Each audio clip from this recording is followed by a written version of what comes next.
HOA president shoved my disabled sister's wheelchair down the stairs. Finds out I'm a feared federal judge. Before we dive into the story, let us know where you're watching from. I had never imagined that something as simple as living in a quiet, peaceful neighborhood would lead to such chaos. The kind of place where the sound of birds chirping and the occasional lawnmower hum were the loudest things you'd hear all day. Our street was lined with old oak trees, their branches stretching out over neat, manicured lawns. The kind of place you dream of retiring to or starting a family in. My sister Sarah and I had lived there for years. Sarah was the kind of person who lit up a room, even when she didn't say a word. She had a smile that could brighten anyone's day, and despite the challenges of living with a disability, she never let it stop her from trying to live her life the best she could. Her wheelchair wasn't something she saw as a limitation, it was just a tool to help her navigate the world. And she did it with grace. We'd been through a lot together, but this time, things were different. The issue started with the HOA. For those unfamiliar, the Homeowners Association can sometimes be a bit too involved in its residents' lives. They set the rules, enforce the regulations, and sometimes they go a little overboard. The president of the HOA was a man named John Calloway, a man who, on the surface, seemed to be nothing more than a guy trying to make sure the neighborhood stayed nice and up to code. But there was something about him that rubbed people the wrong way. He had a way of coming across as self-righteous, like his opinion was the only one that mattered. And it didn't help that he treated residents like pawns, always quick to impose rules that made life more difficult rather than easier. I remember the first time we crossed paths with him. It was a simple encounter. Sarah and I were out for a walk, enjoying the rare sunshine. She rolled her wheelchair down the sidewalk, taking in the fresh air, her eyes bright. But as we approached the corner, there he was, John Calloway, standing at the edge of his yard, a clipboard in hand as usual. He greeted us with a stiff nod, his expression unreadable.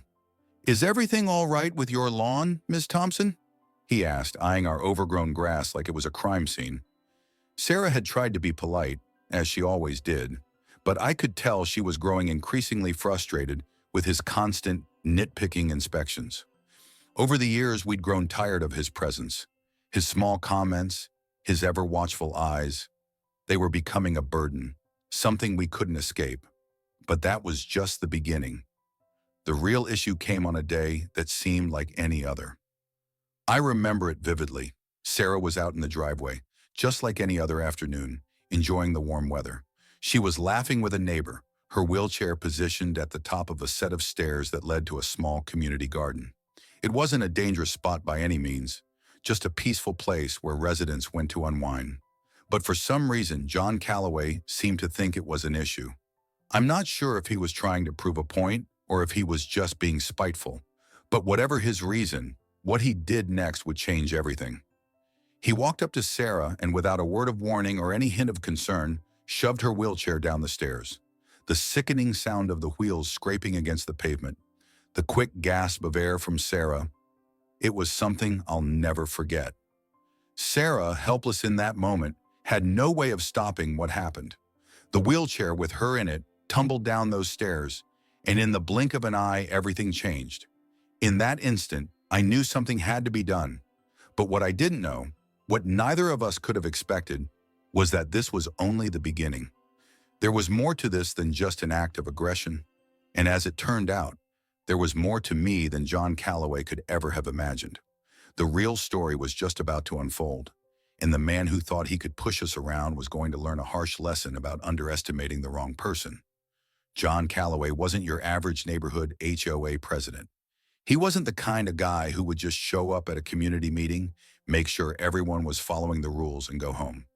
No, he lived for power. He thrived on control. In his mind, he was the gatekeeper of perfection, the one who could ensure that the community stayed pristine and in line. His idea of order wasn't about maintaining peace or harmony. It was about forcing people into submission, bending them to his will so that everything looked just the way he wanted it to. You could always spot him standing at the front of the meetings, his arms folded, staring down the other residents with an expression that seemed to say, "I'm in charge and you will listen to me." His voice had this strange authority to it, like he believed every word that came out of his mouth was gospel. He loved using phrases like, for the good of the community, or it's in the rules and rules are there for a reason. But the reality was his rules weren't about the greater good. They were about making him feel important, as if the neighborhood couldn't function without his strict guidance. In a place like ours where most people minded their own business and tried to get along, Calloway's obsession with order became a problem. Over the years, he had earned a reputation for being the kind of person who was always lurking around, clipboard in hand, ready to find fault with something, no matter how small. It was never about improving the neighborhood. It was about controlling the people in it. If your lawn was a shade too brown, he'd send you a letter. If your house wasn't up to some obscure aesthetic standard, there would be a fine waiting for you. No one dared challenge him. People were too scared. Calloway held too much power, and he knew it. He used it to his advantage, backing residents into corners, forcing them to comply with his every whim or face fines and penalties. It was only a matter of time before his power trip turned into something more personal, something far more dangerous. For my family, that moment came when he decided to turn his focus on Sarah. Sarah had always been one of the most vulnerable members of the community. It wasn't just her disability that made her different, it was her gentle nature. She wasn't the type to start a confrontation. She didn't make waves, didn't want to cause problems. All she ever wanted was to live quietly, to enjoy the little moments that made life worth living. But John Calloway saw her as just another problem to manage. One day after Sarah and I had spent a couple of hours in the garden, she was sitting in her wheelchair, resting near the staircase that led down to the community park. She loved the view from there, the way the flowers bloomed around the edges and the warm sunlight that would shine down on her face. It was her space, her small retreat in a world that sometimes felt too overwhelming. But Calloway didn't see it that way. To him, it was just another corner of the neighborhood that wasn't up to code. He would stroll by, clipboard in hand, eyes scanning everything, always ready to point out what he thought was wrong. That day, he didn't even stop to chat as he normally did. Instead, he just walked right up to Sarah, his face expressionless, like he had already decided what was going to happen. "Sarah," he said, his voice flat, "this area is not safe. Wheelchairs shouldn't be on the stairs. You're creating a hazard."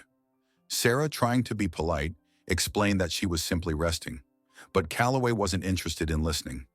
"You need to move," he insisted, his tone cold, dismissive. There was no warning, no regard for Sarah's safety or her feelings. He didn't care that her disability made even the smallest task harder. He didn't care that the stairs were difficult for her to navigate in the first place, or that she had every right to enjoy the space like everyone else. His only concern was making sure everything fit into his vision of perfection. And then, without any hesitation, he did it. He shoved Sarah's wheelchair, sending her tumbling down the stairs. There was no apology, no moment of remorse. In that instant, he had shown exactly what kind of man he was. Someone who thought he could control others with fear. Someone who was so wrapped up in his sense of authority that he couldn't even recognize the harm he was causing. The worst part was, this wasn't an isolated incident.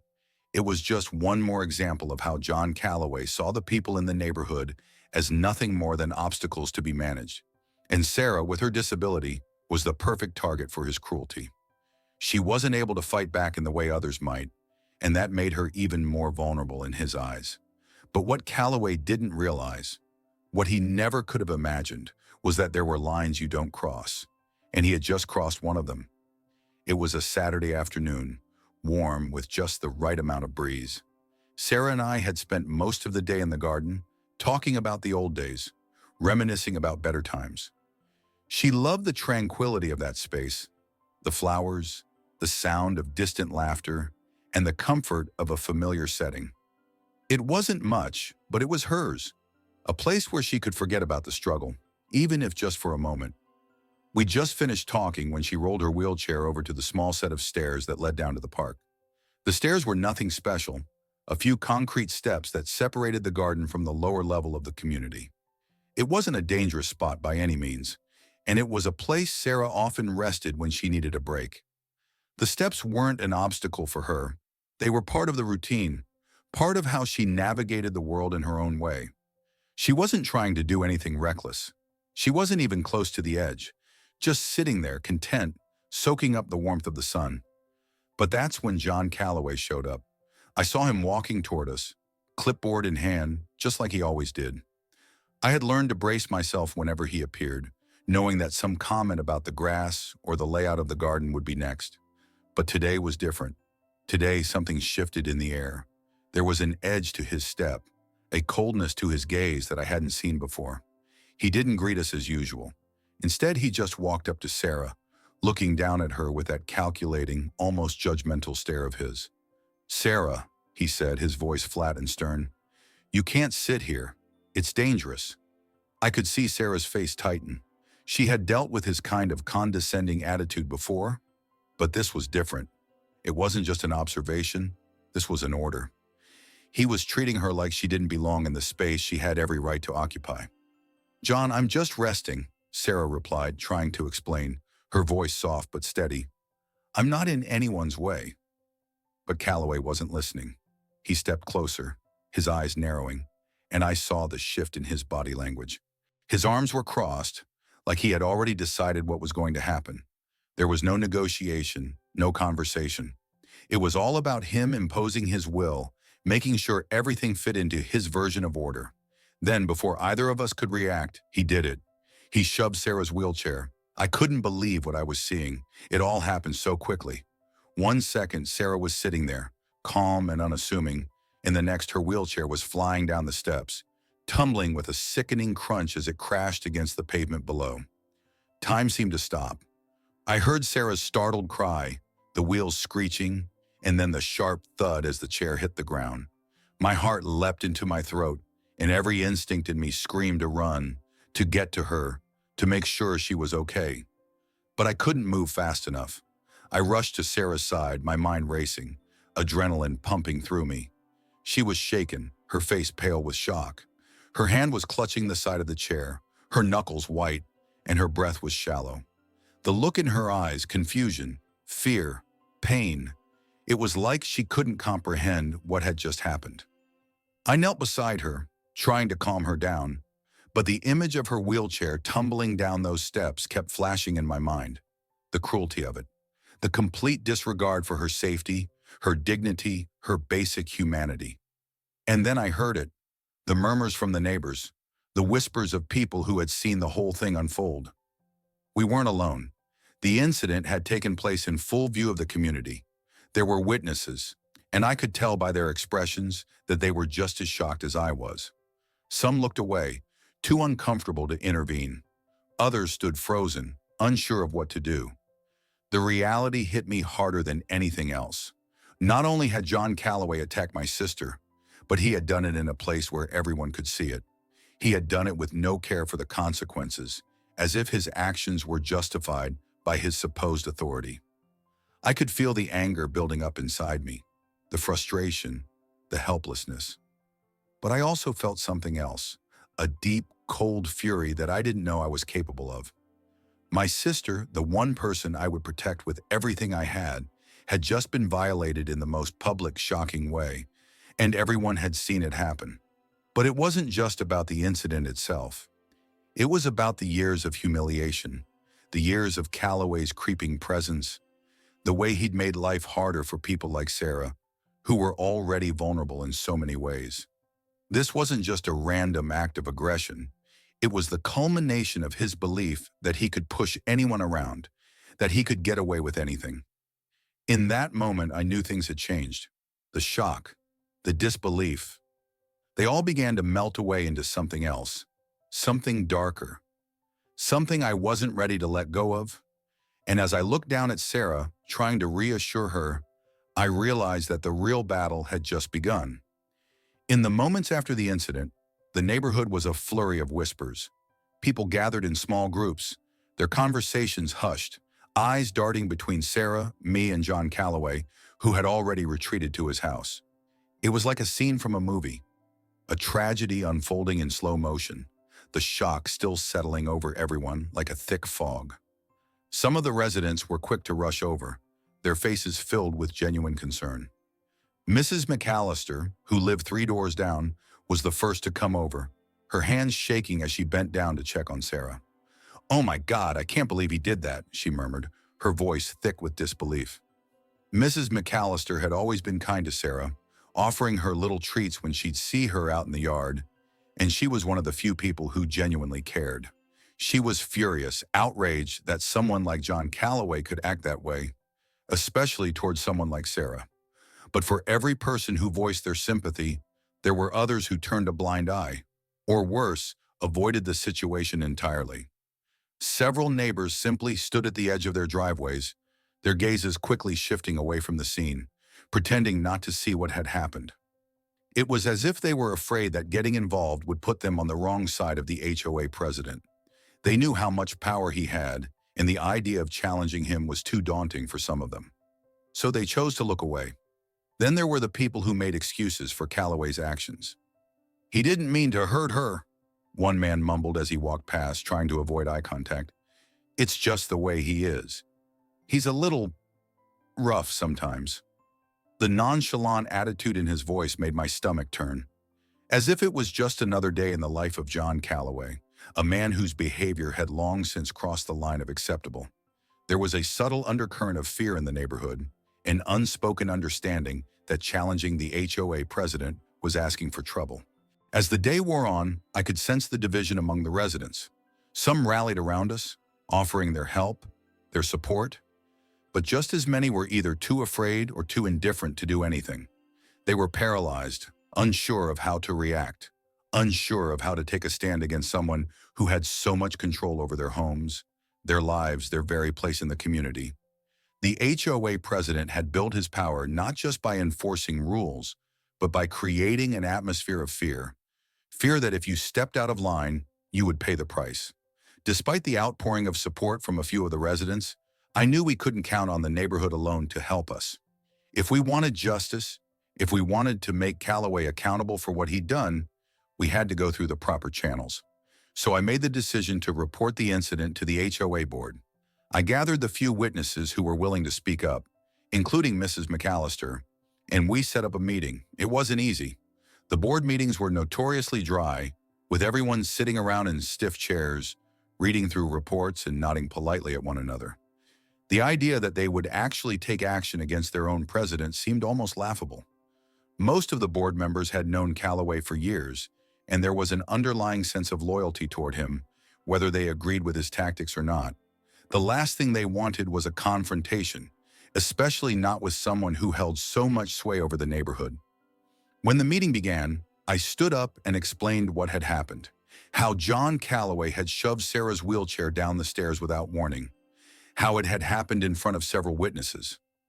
The room was silent as I spoke, and I could feel the eyes of the board members on me, some of them looking uncomfortable, others unsure of how to respond. "We need to take action," I said, my voice firm. "This kind of behavior cannot be tolerated. It's unacceptable for the HOA president or anyone else to treat a resident like this, especially not someone like my sister." But the response I received wasn't what I had hoped for. There were murmurs, hesitant glances exchanged between the board members. One of them, a man named Greg Daniels, cleared his throat and spoke up. "Look, I understand that this was a difficult situation," he said, "but John's been the president for years. He's always tried to do what he thought was best for the neighborhood." I could feel my blood pressure rise. "What's best for the neighborhood," I said, "is not bullying and intimidation. What's best for the neighborhood is treating each other with respect." But even as I argued, I could see that my words weren't making much of an impact. It was clear that the board wasn't eager to act. They were too comfortable with Calloway in charge, too invested in maintaining the status quo. I could almost hear their collective thoughts. "This isn't our problem. This isn't worth the trouble." The meeting dragged on, and the more I pushed, the more I realized that the usual channels, those official avenues that should have brought justice, weren't going to be enough. The HOA board wasn't interested in holding Calloway accountable. They were too afraid to go up against him, and that fear had seeped into the very fabric of the neighborhood. I left the meeting feeling defeated, but more determined than ever. It was clear that the system wouldn't help us. It was going to take more than just a few words to make people see the truth. If justice was going to be served, it wouldn't come from the HOA board. It would have to come from somewhere else. As I sat in that meeting room, Surrounded by board members who clearly weren't interested in addressing what had happened, something clicked. It was a cold realization that started to take root. The board wasn't going to act. The community was too divided, and the usual channels had failed us. But there was one thing I hadn't shared with anyone in the neighborhood, one crucial detail that would change everything. I wasn't just an ordinary resident of this neighborhood. I wasn't just another concerned neighbor trying to protect my sister and seek justice for her. I wasn't some helpless, powerless person waiting for someone to do the right thing. No, I had power. Real, undeniable power. What none of the residents, not even Calloway, knew was that I wasn't just me. I wasn't just the concerned brother. I wasn't just Sarah's caretaker. I was something far more influential. I was a federal judge, and not just any judge, one whose name carried weight in the legal world, one whose decisions had reverberated through courtrooms and government offices for years. For years, I had kept this part of my life hidden. It was deliberate. I had deliberately maintained a low profile in the neighborhood, choosing to blend in, to not draw attention to myself. Why? Because I wanted to live a life of normalcy. I wanted to exist as just a regular person, not someone who would be constantly approached with requests or have people constantly looking at me through the lens of power. My sister and I were already dealing with so much. The last thing I needed was to add more stress to our lives by revealing who I really was. I could have used my position at any time to intimidate people into silence or compliance, but I didn't. I chose not to. I didn't want to become the person everyone feared. I wanted to be seen as just another member of the community. But Calloway, he had changed everything. He had pushed too far. He had crossed a line, and now there was no turning back. Over the years, I had made decisions from a courtroom that had affected people's lives in ways they couldn't imagine. I had ruled on cases involving corruption, crime, and government malfeasance. My words had shaped policies, and my rulings had brought down some of the most powerful figures in the country. But in this neighborhood, I had kept all that hidden, tucked away behind my quiet demeanor. Nobody knew that the guy next door, the one who always waved as he got his mail or helped with a neighbor's fence, had the power to make or break careers with a single decision. The more I thought about it, the more the weight of what had happened settled in. John Calloway, with his smug attitude and false sense of superiority, had no idea who he was dealing with. He had no idea that the very person he'd tried to bully into submission was someone whose name could move mountains in the legal world. He hadn't just pushed my sister's wheelchair down those stairs. He had awakened something far larger than he could comprehend. There was a reason I had stayed quiet, stayed hidden in the shadows of the neighborhood. But now that reason didn't matter anymore. I couldn't let him get away with this.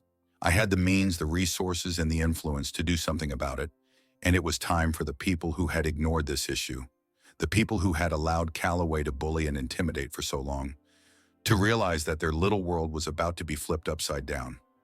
I had spent my career holding people accountable for their actions. Now it was time for me to hold John Calloway accountable for his. The legal world, the one I had kept so far removed from this quiet suburban life, was about to collide with the very man who thought he could control everything. Calloway might have had power within this little neighborhood, but he had no idea what kind of storm he had just stirred up. He had poked the wrong bear. And now he was about to find out that the true cost of crossing the wrong person could be far greater than he ever could have imagined. After the meeting with the HOA board, it became clear that no one in the neighborhood was going to step up to hold Calloway accountable. So I knew the next step was up to me. The idea of legal retribution was no longer a matter of if, but when, and I would be the one to bring the hammer down. I wasn't going to let Calloway get away with what he did to Sarah, and I certainly wasn't going to let him continue bullying people in this community. The first thing I did was start gathering evidence. In the legal world, it's all about the facts. Facts that stand up to scrutiny. I knew that if I was going to take this to court, I needed more than just my word against his. I needed irrefutable proof, something that would leave no room for doubt. The first step was to reach out to the people who had witnessed the incident. I wasn't sure who would be brave enough to speak out, but I had to try. Mrs. McAllister was the first to respond. She'd been standing near her porch when Calloway had shoved Sarah's wheelchair, and she had seen everything. She was furious, as she had every right to be, and she was more than willing to testify. I also contacted a few others who had been nearby, people who had either seen or heard what happened. Some of them were hesitant, understandably so. No one wanted to be on Calloway's bad side, especially after the years he'd spent cementing his position of power in the community. But eventually I managed to gather a small group of witnesses, each willing to provide their account of the events. I also turned to the security footage. There were cameras strategically placed throughout the neighborhood, monitoring common areas, including the staircase where Sarah had been sitting. I had to be careful in how I approached this.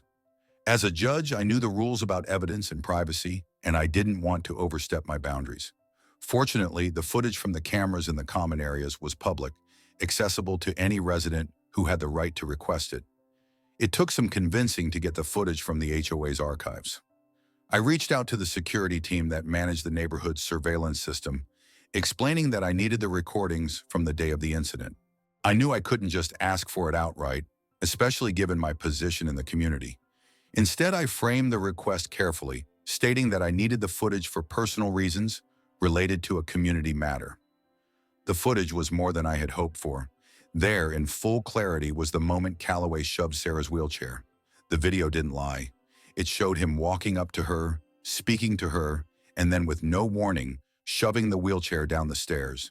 The angle of the cameras captured every detail: the speed of the push, the reaction on Sarah's face, the way she was thrown off balance. It was brutal, cruel, and shocking, but it was also invaluable evidence. This wasn't just hearsay anymore. This was concrete proof of assault. With the footage and witness statements in hand, I began to build my case. As a judge, I had an extensive knowledge of the law, especially civil rights, personal injury, and liability. I knew that I could approach this case from multiple angles. Legally, Calloway's actions could be categorized as an assault, but I also wanted to make sure I had a strategy that would leave no room for him to wiggle out of it. I started developing a legal argument that would show how his position as HOA president exacerbated the situation. He wasn't just some random person in the neighborhood. He had used his power to intimidate and physically harm someone under his control. I also knew that there would be a lot of resistance. The HOA had a history of protecting its own, and Calloway had been its leader for so long that many of the board members would be reluctant to go against him. I couldn't rely on them to help me. I had to focus on the legal ramifications of his actions. His abuse of power was clear, and I had the tools to expose it. Every evening after work, I spent hours at my desk, drafting motions, reviewing case law, and preparing for the next steps. I used my experience in the courtroom to anticipate every possible defense Calloway's lawyers might throw at me. The more I dug into his past, the more I found disturbing patterns. His history of bullying, the fines he'd levied against residents, the countless complaints filed against him. He had a record of pushing people around, and now I had the ammunition to hold him accountable. But what really weighed on me was the potential consequences for Calloway. As I built the case, I realized that this wasn't just about getting justice for Sarah anymore. It was about making a statement. Calloway's actions had hurt my sister in a way that could never be fully repaired. But if I could hold him accountable, it would send a message to the entire community. It would show that nobody, no matter how much power they had, was above the law. The ramifications of this case could be far-reaching. It could change how the HOA operated, how they treated residents, and how they thought about their responsibilities. This wasn't just one man's punishment, it was the beginning of a reckoning. I worked through nights and weekends, piecing everything together, making sure that every argument was airtight. Every witness statement, every shred of evidence had to be flawless. I knew that I was playing a game with high stakes. Calloway would do everything in his power to avoid the consequences. But I also knew that with my position, my experience, and my strategy, I had the ability to make him face those consequences head-on. The wheels were in motion, and there was no turning back now. The moment I decided to confront John Calloway, I knew it had to be done in person. It wasn't enough to send him a letter or file a formal complaint through the usual channels. No, this had to be face-to-face. I needed him to understand, in no uncertain terms, that this time he wasn't dealing with just another upset neighbor. He was facing someone who could make his life a living nightmare if he didn't take responsibility for his actions. I had all the evidence lined up: witness statements, security footage, legal documents. But what I needed now was for Calloway to feel the weight of it all. I wasn't just going to show up at his door and present him with a simple accusation. I was going to show him the full scope of his situation. The day I planned to confront him, I felt an eerie calm. I was prepared. But as I stood outside his house staring at the imposing facade, a wave of realization hit me. This wasn't just about righting a wrong. This was a pivotal moment in my life and his. A moment when I was no longer just the quiet neighbor who kept to himself, but someone who could change everything for him. I rang the doorbell, and a few seconds later, Calloway appeared in the doorway, his signature smirk plastered across his face. His eyes narrowed as he saw me standing there, an unusual look of curiosity flashing across his features. Well, if it isn't the quiet judge," he said, his tone dripping with arrogance. "What can I do for you?" I hadn't spoken to him directly since the incident, but even so, there was no mistaking the dismissive attitude he'd always shown to those he considered beneath him. To him, I was just another resident, someone easily ignored, just like everyone else in this neighborhood. But now I wasn't just a resident, I was someone who could upend his entire world. I could see the flicker of recognition in his eyes as the silence between us lingered for a moment too long. The kind of silence that comes right before something changes. "I need to talk to you about what happened," I said calmly, stepping forward. I could see the shift in his demeanor as he sized me up. The smirk faltered for a second, replaced with something a little more cautious. "What are you talking about?" he asked, his voice losing some of its usual bravado. I didn't answer him directly at first. Instead, I pulled out a folder, thick with documents, and held it up between us. His eyes darted to it, and for a moment he hesitated. "What's this?" he asked, trying to play it cool, but I could see his pulse quicken. I knew he was already starting to realize that something was off. "This," I said, my voice steady, "is everything you've been trying to sweep under the rug. The witnesses, the footage, the complaints. It's all here." I handed him the folder, watching as his fingers instinctively gripped it. He didn't open it right away. Instead, he stood frozen, clearly processing what he was holding. His mind must have been racing. For all his years of control, for all his ability to bully people into submission, he was now standing in front of someone who wasn't just afraid of him, someone who knew how to make him answer for his actions. I saw the disbelief creep into his face. "You're really doing this?" he asked, his voice quiet now, the arrogance fading into something that almost sounded like fear. "You think you can take me down over this?" I didn't flinch. "You're not above the law," I replied, my words deliberate. "And I'm not just some neighbor you can push around. I'm a federal judge, and I'm holding you accountable for what you did to my sister." The words landed like a punch. For a split second, there was a long, awkward silence, as if the air itself had thickened. Calloway's eyes widened slightly, his mouth hanging open just enough to betray his shock. He took a step back, as if trying to put some distance between us, but his back was already up against the wall. "Wait," he muttered, glancing at the documents in his hand. "You're a judge?" The realization dawned on him slowly, like a slow-motion train wreck. You've been hiding that?" The words came out like a confused question, but there was no mistaking the shift in his posture, the way his shoulders stiffened and his grip tightened around the folder. It was like the ground had just shifted beneath him. For years, Calloway had been the undisputed king of this neighborhood. He ruled with intimidation, making residents bend to his will, all while hiding behind the power he held as president of the HOA. But now in this moment, he wasn't the one in control anymore. He wasn't the one making the rules. The power dynamic had completely flipped, and he could feel it. I took a step closer to him, my voice lowering. "I've seen the way you treat people in this community," I said, my eyes never leaving his. "The way you throw your weight around, the way you act like you can do whatever you want. You've crossed the line, Calloway, and now you're going to face the consequences." His initial disbelief was replaced by a flash of anger, but it was too late.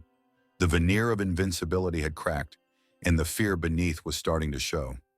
"You can't do this," he spat, his bravado returning, but it was weaker now. "You think the board will go along with this? They won't back you." I smiled slightly, the calm certainty in my voice cutting through the tension. "I'm not relying on the board," I said. "You'll be facing this in a court of law, and once the case goes public, once the truth comes out, you'll have nowhere to hide.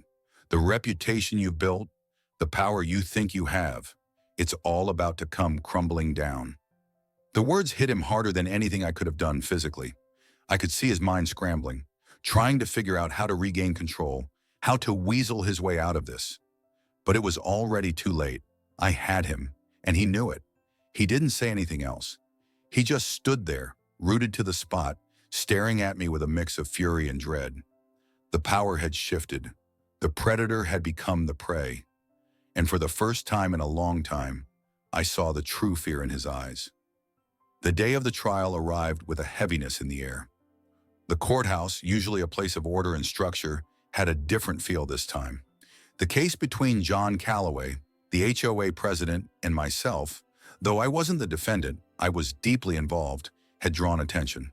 Not just from the community, but from local media, curious to see how this would unfold. I sat behind the bench, the very place where I had ruled countless cases before, but today was different. This time, I wasn't merely an observer. Today, I was the one holding the power. Calloway, on the other hand, had no such comfort. He was seated at the defense table, his usual arrogance replaced with an air of uncertainty. His lawyer sat next to him, scribbling notes and whispering into his ear. He knew the case was serious, and Calloway was starting to realize that his usual tactics wouldn't work here. The courtroom was full. A few residents from the neighborhood had come to witness the proceedings, including some of the key witnesses who had seen the incident. Mrs. McAllister was there, her arms crossed tightly in front of her as she sat in the back, waiting to take the stand. The atmosphere was tense, but I remained calm, knowing that I had all the pieces in place to ensure justice would be served. The trial began with the prosecution, myself, though not technically the prosecutor, laying out the facts. I stood before the bench, addressing the jury with the same composed demeanor I had perfected over years in the courtroom. "Ladies and gentlemen," I began, "what we have here is a clear case of abuse of power and assault. The defendant, Mr. Calloway, a man in a position of authority, took advantage of that position to physically harm my sister, a woman who, as we all know, is a disabled resident of this community." The words felt cold, but the impact they carried was undeniable. I could see Calloway stiffen in his seat. The arrogance he had shown in the neighborhood, the smug attitude that had convinced him he could do whatever he wanted, was starting to crumble. The jury was listening intently, their eyes moving between Calloway and me, sensing the tension that had taken hold of the room. Calloway's lawyer rose to his feet, trying to regain control of the situation. "Your Honor," he began, attempting to inject confidence into his voice, "the defendant is not guilty of any crime. This was an unfortunate incident, yes, but there was no intention to harm the plaintiff's sister. Mr. Calloway was simply trying to resolve a situation that had gotten out of hand." I kept my gaze on the lawyer as he spoke, but I wasn't distracted. I was focused on Calloway, who had his eyes lowered, looking anywhere but at me. He could try to hide his unease, but it was obvious. He knew the game was up. The lawyer continued, but I didn't need to listen to all of it. I had already seen through their defense. It was a weak attempt to downplay the incident, to minimize the gravity of the assault. I let the lawyer finish his speech, but I was already thinking ahead, ready to dismantle every word he said. When it was my turn to respond, I stood with purpose, my voice unwavering. "The defense has presented a narrative of events that relies on a vague notion of unintended harm. But let me be clear," I said, addressing both the jury and Calloway. "The video footage, which you've all seen, tells a very different story. It shows Mr. Calloway walking up to a defenseless woman in a wheelchair and deliberately shoving her down a set of stairs." I gestured toward the screen, where the footage was now being displayed for all to see. It was undeniable. The brutal clarity of the video left no room for ambiguity. I could feel the weight of the room as everyone watched. Calloway shifted uncomfortably in his seat, his hands gripping the edge of the table. The lawyer next to him appeared flustered, trying to come up with something to counter the evidence. But there was nothing. I could see him glance at his client, his face paling as he realized there was no way out of this. As we've established, I continued, this was not some spontaneous accident. It was an act of aggression, one that left a woman vulnerable to physical harm. The defendant's actions were reckless and harmful, and he cannot be allowed to walk away from this with impunity. There was a shift in the atmosphere in the room, a palpable sense that the power balance had completely shifted. The public, the jury, even Calloway's own lawyer could feel it. This wasn't just a legal case anymore. It was a battle for the very integrity of the community. And in this courtroom, I was the one holding the reins. Calloway's defense lawyer stumbled through a few more weak arguments, trying to argue that the incident had been a misunderstanding or a simple mistake. But it was clear to everyone that the case had been sealed. The facts spoke for themselves, and I had ensured that they would be heard. The jury didn't need much more. After hearing the evidence, seeing the footage, and listening to the defense's feeble attempts to explain away what had happened, they deliberated for only a short time before returning with their verdict. As the judge, I had already known how this would end. But watching Calloway's face fall as the jury declared him guilty was a moment I wouldn't forget. His facade had shattered in the courtroom, his past sins catching up to him. The public, too, witnessed something they'd never forget. The man who once controlled the neighborhood had been brought low. The power he once wielded so easily was now gone, and there was nothing left for him but the consequences of his actions.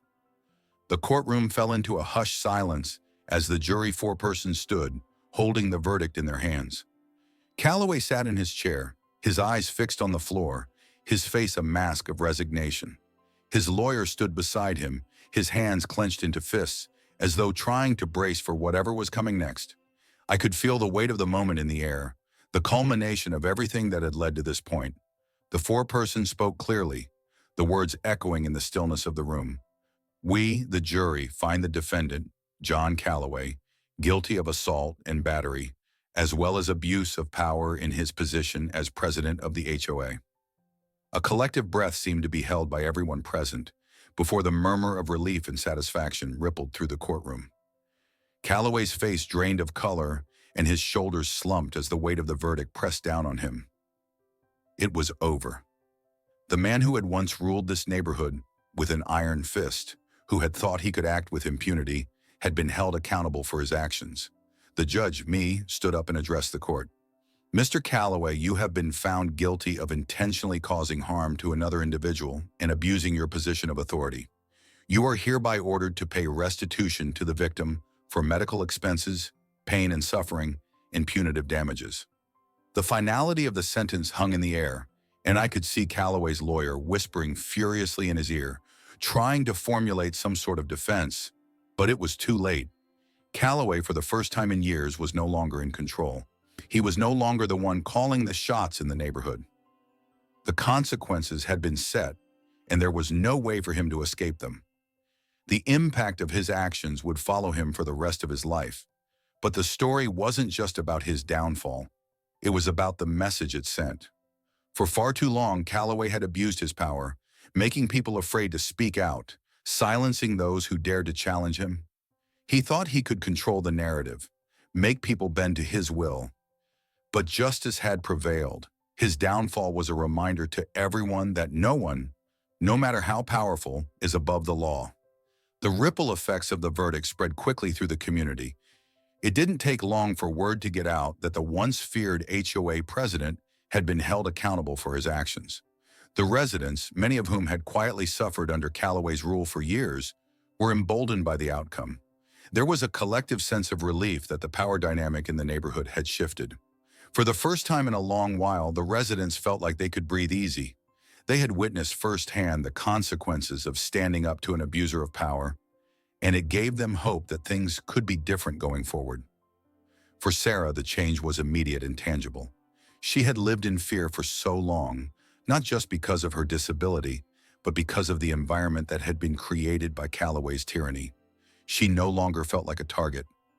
No longer was she the vulnerable woman in a wheelchair, subject to his cruel whims. The community, now empowered by the verdict, began to rally around her in ways they hadn't before. Neighbors who had once been distant or too afraid to offer help now checked in on her regularly. They offered assistance with chores, help with errands, and made sure she felt included. The transformation in how she was treated was overwhelming. Sarah's confidence grew as she saw the changes in the people around her. No longer did she have to keep her head down, worried about the next time she'd be humiliated or hurt. The injustice she had suffered had not only been rectified, but it had also brought the neighborhood closer together. It wasn't just about one woman receiving the justice she deserved. It was about the community standing together to protect each other. The transformation wasn't just about how Sarah was treated. It was about the entire neighborhood. People who had once felt small, powerless in the face of Calloway's manipulations, now stood tall. They had witnessed the power of standing up for what's right, and they would never forget it. As for me, the decision to remain in the background throughout the entire process, keeping my true identity hidden, had allowed me to take a step back and watch the community's response unfold. But now, standing in the aftermath of the trial, I couldn't help but feel a quiet pride. Not in my own actions, but in the courage that had been sparked in others. Justice had been served, not just for Sarah, but for every resident who had suffered under Calloway's reign. The power had shifted back to the people. In the days that followed, the neighborhood slowly but surely began to heal. It wasn't an overnight change, but it was a beginning.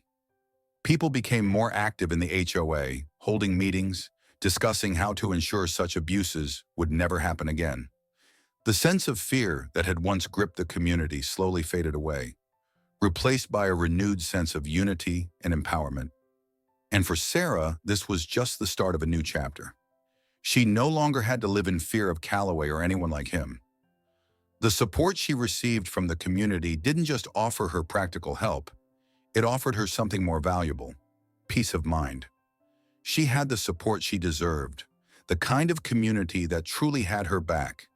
It was something she had never felt before, and it was a feeling she would carry with her for the rest of her life.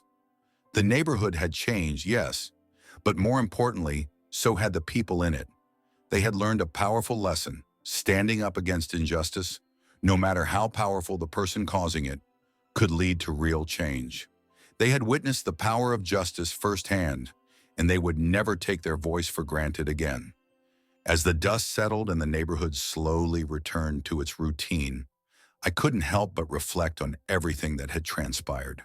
The trial, the confrontation, the tense moments in the courtroom. It all seemed like it happened in the blink of an eye. But the impact would last far longer than any of us could anticipate. What had started as a simple act of cruelty against my sister had turned into a powerful demonstration of how standing up for what's right can change everything. The path I had chosen wasn't easy. It wasn't just about seeking justice for my sister. It was about showing that no one, not even the person who holds the most power in a community, is immune to the law.